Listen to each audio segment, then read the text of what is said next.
তুমি কে আমি কে, তুমি কে আমি কে, তুমি কে আমি কে, তুমি কে।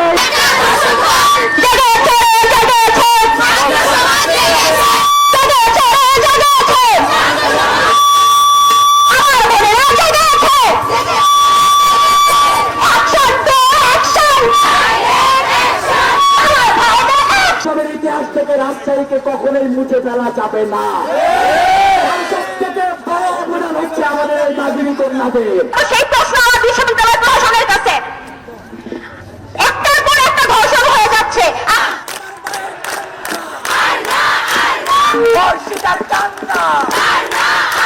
ইনকিলাব ইনকিলাব ইনকিলাব ইনকিলাব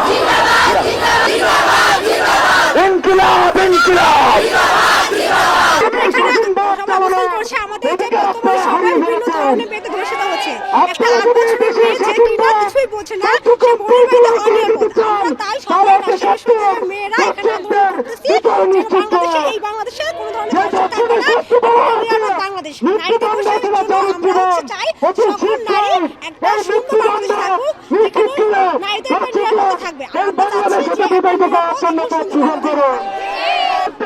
আমরা আজকে আসছি, আমরা দেখছি যে মাগুরায় 8 বছর বয়সী এক শিশুকে 3 নরপশু মিলে কিভাবে ধর্ষণ করছে। আমরা আসছি ইন্টারভিউ সরকার যেন তাদের সর্বোচ্চ শাস্তির ব্যবস্থা করে।